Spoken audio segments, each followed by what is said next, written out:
Oh yeah. Before we get started, well, I know it's been a minute since you've seen this show, but episode 1 in general, what were your thoughts?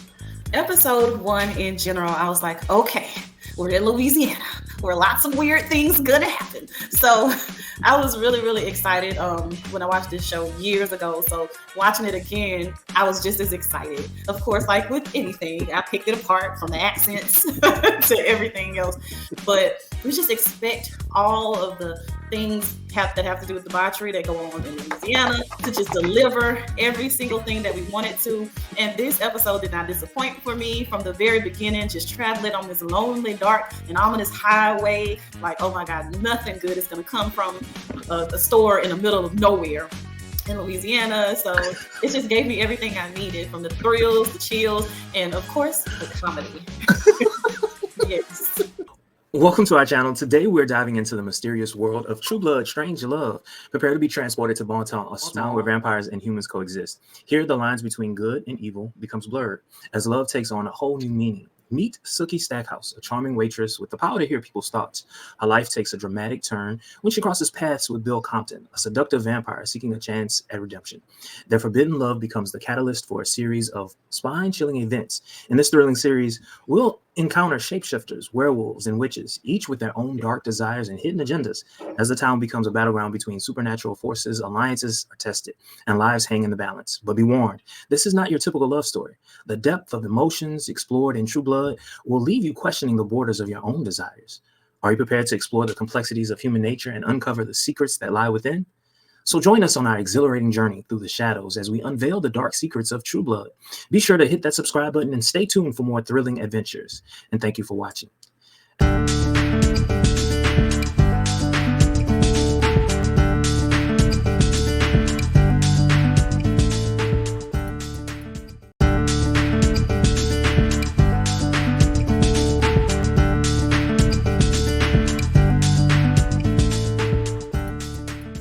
Yes.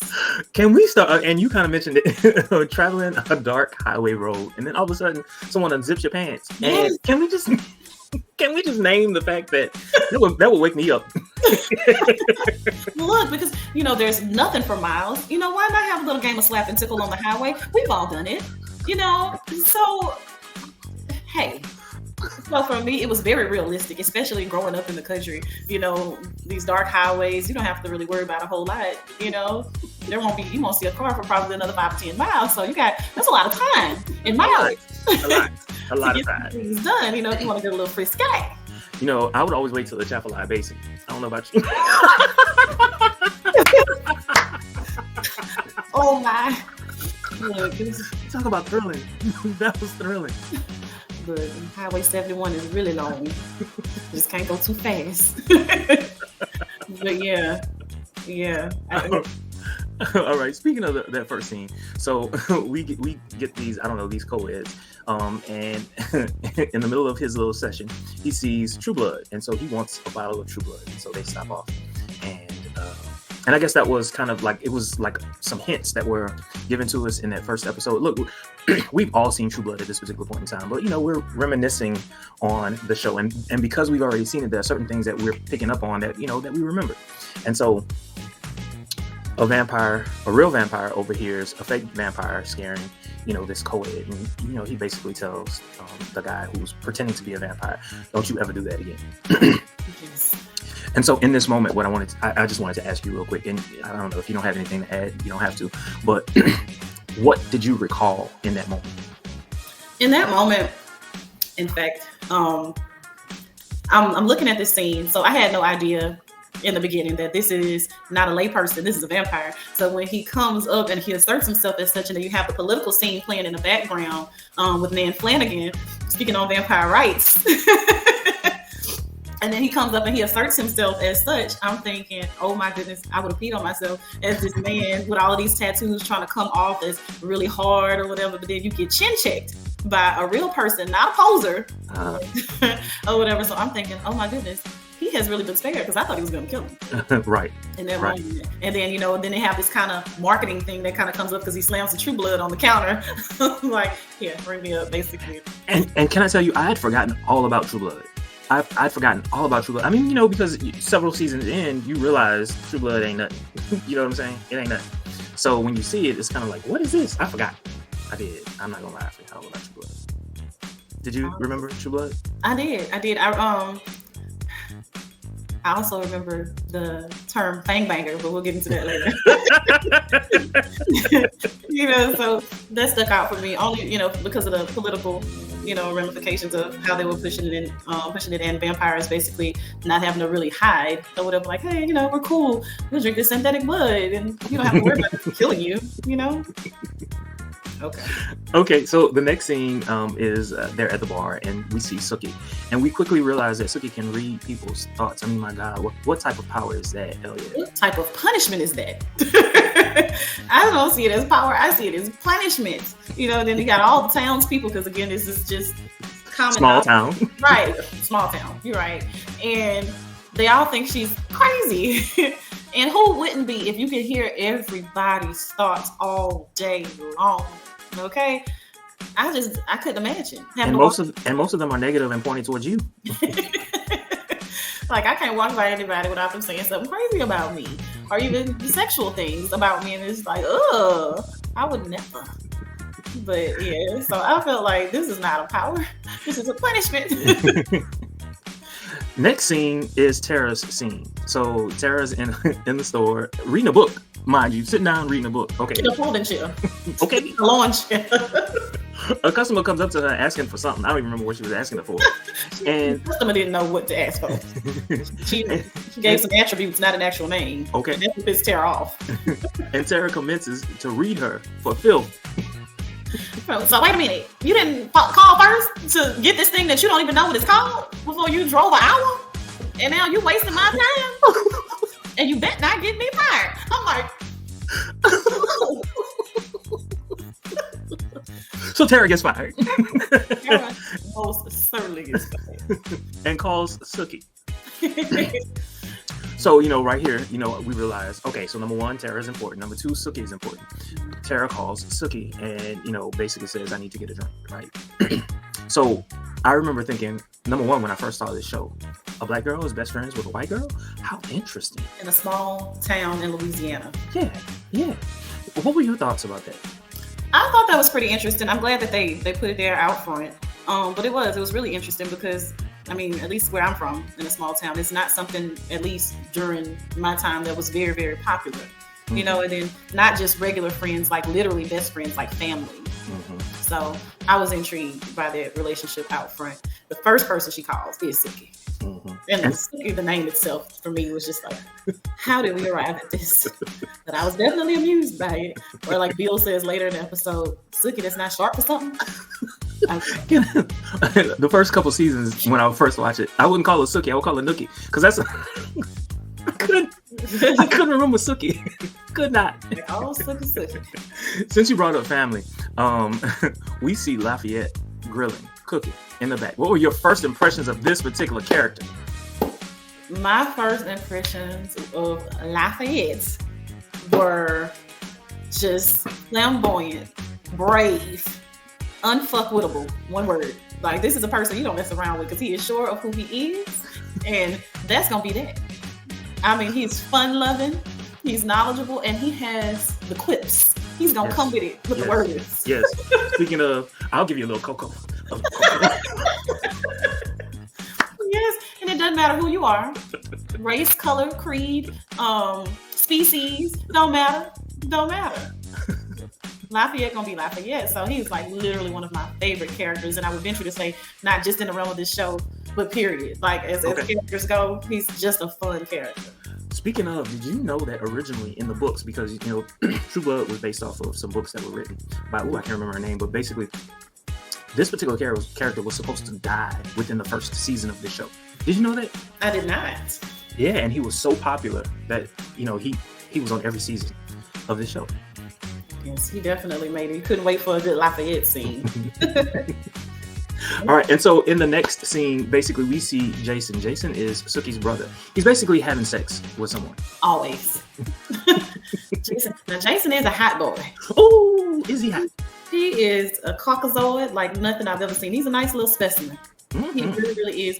And Little being the operative word. He's always blessing somebody down. Always. But, you know, you can tell he's just not very smart. You know, not at all. But he's small town, was popular in high school. Tara is clearly in love with him. You know, those things. But he's a lost puppy. Now, in every respect, complete opposite. Tara and Jason. Complete opposite. And yet she's in love with this man. How is this even? Well, I know why. You know, they show it later. But how could you allow yourself to be in love with someone who's completely opposite from you? Opposites attract. That is true. Opposites attract. That is true. Jason got a body, yada yada. He does. Very attractive. God. He had me rethinking sometimes. Like, woo. Then when things progress, you get to see a little bit more of Jason. So he's having sex with who? Maudette. He's having sex with Maudette. Maudette Pickens. And he sees that she's been bitten. He has a problem with that. You want to explain to everyone what his problem is? So Jason is confused, but so that's when we get into our fang banging. So he has a little bit of an attitude because Maudette has allowed a vampire to bite her, which when you see the bite, especially with it being between the thigh, she's allowed the vampire to feed on her and have sex with her. So he gets kind of confused, but also intrigued and a little bit turned on, like especially when she offers to show him the tape, because of course her sick ass taped it or whatever. So yeah, well, ingenious, especially in the days of the internet, right? Could have been ingenious. True indeed. But yeah, he's a little turned on. It's like Jason's got a new kink. Let me ask you something. Do you think that a part of him was awakened by seeing that, or did he become sexually competitive? If I'm being honest, I think it's a little bit of both. I think it's a little bit of both. Like, okay, I want to try some new things, but now, you know, okay, you can't tell me that this sack of flesh can do anything better than me. He ain't even alive. Because even during the scene, while he's doing the dude with Maudette Pickens, he's like, "Oh, you like dead things, don't you?" It's like, oh, okay, Jason, feeling some type of way about that, huh? So yeah, I think it's a little bit of both. But you know what? I was dating someone. Okay. And we broke up. We broke up. Things. We broke up. He decided he wants to tell me, you know, we had broken up. We broke up. He decides to tell me while we're having sex that he had sex with somebody that he met at a gas station. Can I tell you, I had never been so aroused in my life. Okay. I understood. What is it about cheap gas station food, and sex? Surely. Maybe you don't understand. But I completely understood. Anyway, Sam finally decides to admit his love or his attraction towards Sookie, and then in walks Bill. How did Sookie respond? So when Bill walks in for the first time, it's like everything stopped. And there was this like alluring attraction. Like it was just literally something in the movie. Like time stopped. Like Sookie was just so drawn to him initially. Like she couldn't help it. Like, I don't know, almost like, I don't want to say deja vu, but like, man, I know you. There's something very familiar about you. Mm-hmm. So it's almost like love at first sight. Okay. When she sees Bill for me. And they're just intrigued by each other because he kind of feels the same, like, what are you? Mm-hmm. What are you?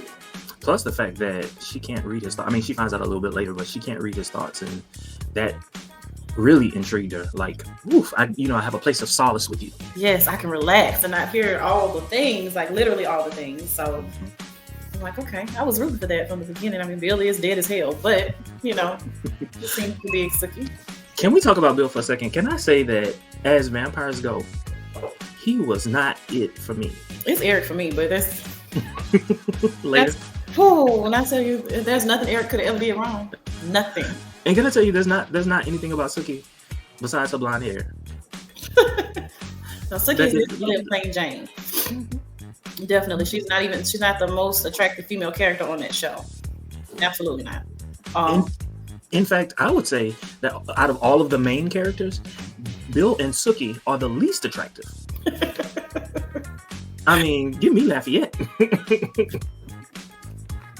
Look, Eric Norton. I don't need nobody else. Don't need nobody else. Just give me Eric, and I go on about my day. So after Sookie and Bill talk, a couple decides to start talking to Bill, and Sookie reads their thoughts, and she realizes that they're gonna drain his blood, and she needs help. She goes to the back. She talks to Tara. Tara's like, leave it alone, all that other good stuff. She comes back and she realizes that they've taken Bill. Tell us what happened then. So here we find out how valuable vampire blood is. And they kind of allude to how powerful it is to humans who consume it in this particular scene. But at any rate, Sookie, she shows up in Sam Merlot's words, like a goddamn vigilante, to find the couple has pretty much used silver to subdue Bill, and they're draining his blood. Now, I'm so glad that you mentioned silver. Like, that's the first time that I've ever heard silver in connection with a vampire. Did that kind of like make you say, this is not going to be a typical vampire show? I don't think that was the moment for me, but I'm with you. I've never ever heard that like silver is typically like a werewolf, vampires take to the heart, garlic, things of those nature. So that was interesting that that's what subdued them. So that was interesting. But no, you're right. They definitely broke some rules with this. And typically that type of crap turns me off. Like, you can't change the rules. I gotta learn new rules for this show. But I fell in love with the show, so I let it slide. But yeah, I agree completely. And so what else happened? I'm sorry, I cut you off. What else happened with this couple and Bill? So she's draining them, so Sookie decides to start fighting. And then there's this random dog barking all out of control, trying to help Sookie out. So there's that. And you ain't doing nothing. Nothing. You ain't pinch nobody. You see somebody, your dog. You ain't bite nobody. Nothing. You just there for support. Gone. But Sookie kind of holds her own. What did Sookie do? There was one thing that she did that kind of had me do like, oh, wow. She grabs this chain, she comes up with this big heavy chain, and she slings it. And the way in which it wraps around the neck was like something that I'd never seen before. I'm like, whoa, this is not just a regular human toss. Mm-hmm. So Sookie got a little something extra with her. So I'm like, okay, all right. Yeah, and then I guess right after that, she's on the ground. They've started kicking her, and she grabs the man's ankle or whatever. And I thought for a split second that she threw him in the trees, but later we learned it was actually Bill. Now, was that episode 2 when that? Oh, I'm sorry, I skipped ahead. Lord Jesus, that is episode 2. I'm sorry. When they came back. So let's talk about Tara. So in episode 1, when Sam decides that he wants to help Sookie outside, right before he does that, he turns to Tara. He basically says, "I need you to watch the bar."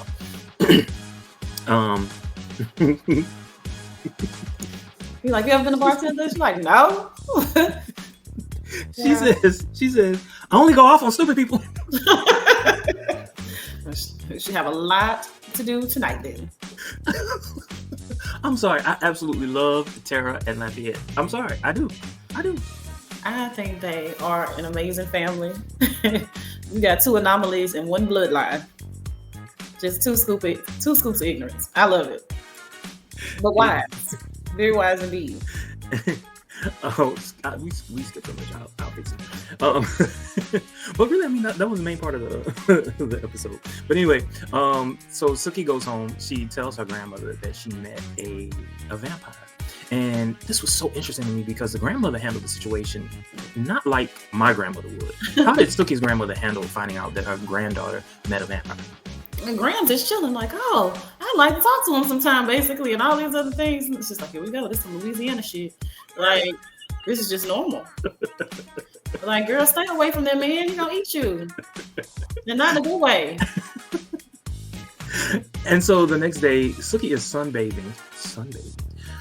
I mean, that okay. That's not something I do. Me either. Something I do. But Jason shows up and he's upset. He found out that that Sookie got into an altercation with the what is it? The rat trays? That sounds right, because the garbage people, those. Like, man, I don't want no trouble with these people. Like, you can't go around here beating people up, Sookie. And then you see Sookie, and it's like, who the hell let Sookie beat them up? You needed your butt whooped if Sookie beat you up.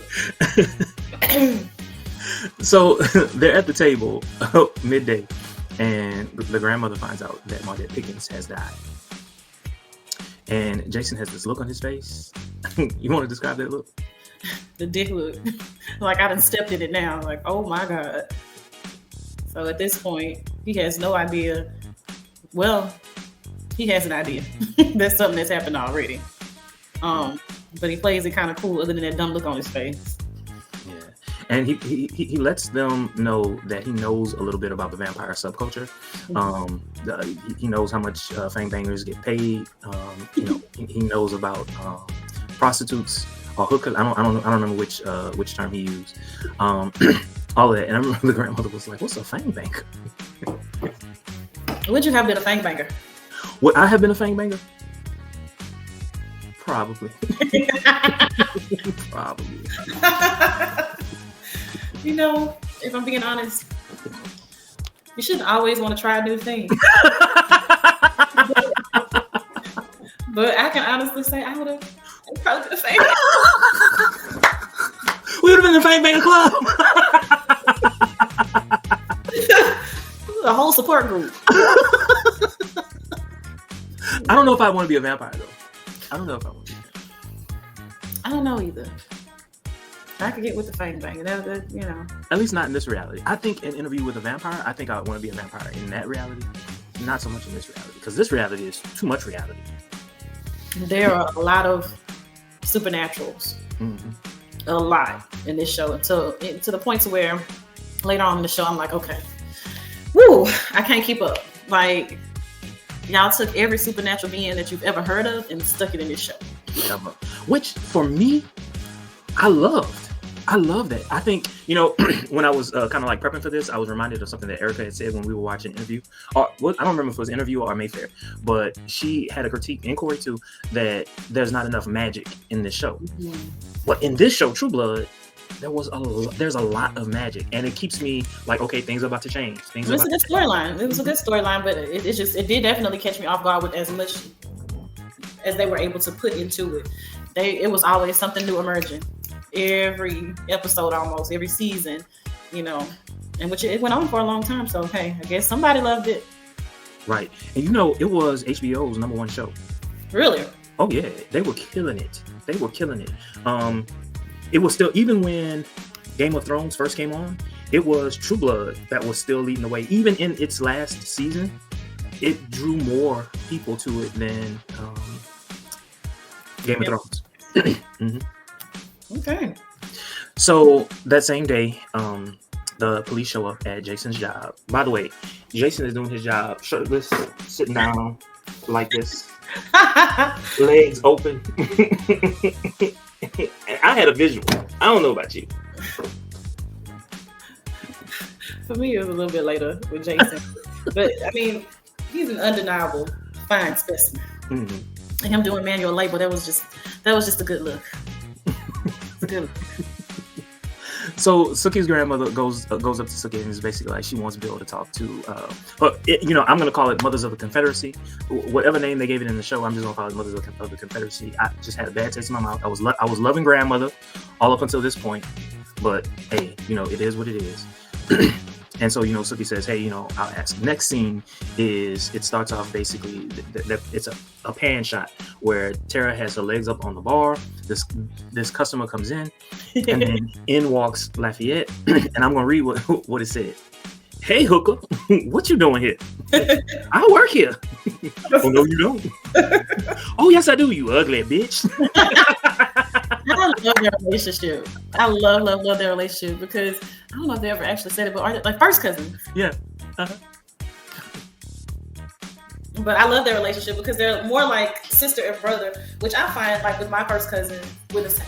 Mm-hmm. We're like siblings rather than first cousins, mm-hmm. So I appreciated that, the authenticity of that relationship. I can say, hey, hooker, and you ain't gonna, take it like I don't care about you. You're just gonna come back with a different type of quip, and we're just gonna have this banter going between us. And if you need me, I'm coming. I'm there. No questions asked. I might cut your ass out when I see you, but I'm there. That's it. I'm coming. Lafayette, he just has so many amazing quotes. One of my favorite in episode 1 was when he wasn't saying it out loud, but it was in his head to where this is the scene where Sookie and Bill, when she's walking towards Bill. Yes, she's walking towards him. You're hearing everybody's thoughts. And his thought was, I guess she like him tall, dark, and dead. I was like, oh my goodness. I was so pleased. And Tara was like, she just walking like she in a wedding. Oh my goodness. I loved it. Like tall, dark, and dead. So Lafayette basically tells Sookie that, Jason has been arrested. Well, not arrested, taken away for questioning. Sookie's like, how am I the last one to know? They're like, well, you got this gift. We thought you would have known before us. All that good stuff. Marlene goes there with it. I could have rammed Marlene head into the stove. I mean, you didn't already know? Say one more thing, Helper Wench. Say one more thing, Helper Wench. I am not a psychic. Right. I'm a telepath, and I'm there thinking, what's the difference? I'm psychic. Don't be mad. So later, Lafayette is talking to Tara, and he basically says that boy is sex on a stick, and I don't give a good goddamn how stuck up he is. How you doing? Like, okay, hooker, like you my cousin. I know you want that boy. I know you want him. Why are you trying to act like you're not still in love with him? I see you. And at the same time, he's leaning over the bar while Tara is pretending to work all the while, turning off the customers. It's this big Billy Bob man in the overalls trying to get a drink. And Tara is just terrorizing this poor man. And Lafayette comes in, switching and flirting. I like me a big one.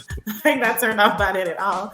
And when he walks off, he kind of says, look me up, I'm in the phone book or something like that. I was just like, oh my goodness. I just love it.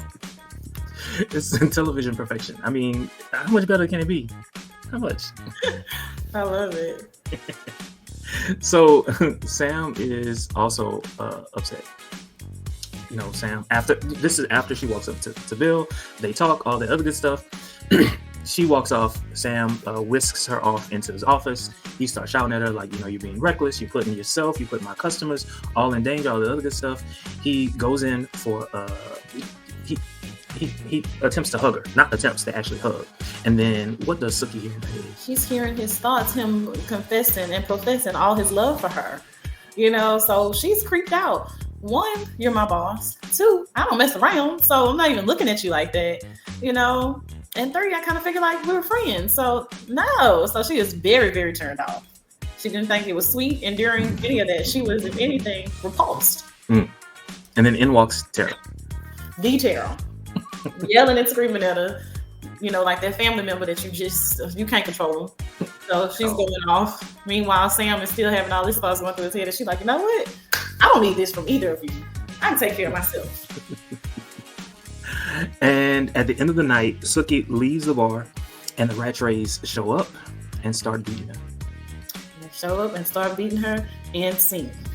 So it closes off with her literally getting kicked in the stomach and the side and coughing up blood, all these things. It's 2-on-1 fight. However, earlier in that scene, before that scene, I'm sorry, Bill agrees to meet her at like 1:30 in the morning. But she walks outside and she gets crowded. Yeah, she does. But that was a great way to end that particular episode. It left me wanting to know, what the hell was going to happen. Is Bill going to show up? You know what I'm saying? Because he wasn't there, and you would have thought, based on their initial attraction, that he would have been there and early. You know what I'm saying? But he wasn't. Yeah. And for me, it's like you had to know these people were coming back. You humiliated them. You beat them down. It's one of you and 2 of them. Mm-hmm. So, and then on top of the fact, it's based on money. Like, you cost me money. So I'm coming for you. And they definitely did. And Sam, when he runs out of the bar, he starts taking his clothes off, right? Is that the right scene? Is this episode 1? I'm hoping I'm not getting my episode. It's not. Okay. I don't think so. I might be right. I thought that was the one where he was like taking his clothes off to try to protect her. Maybe it wasn't. Whatever. Sorry about that. All right, so that's the end of this particular episode. Thank you all so very much for watching. Don't forget to comment and subscribe, like, share. Keep us on rotation. Until next time, have a good one.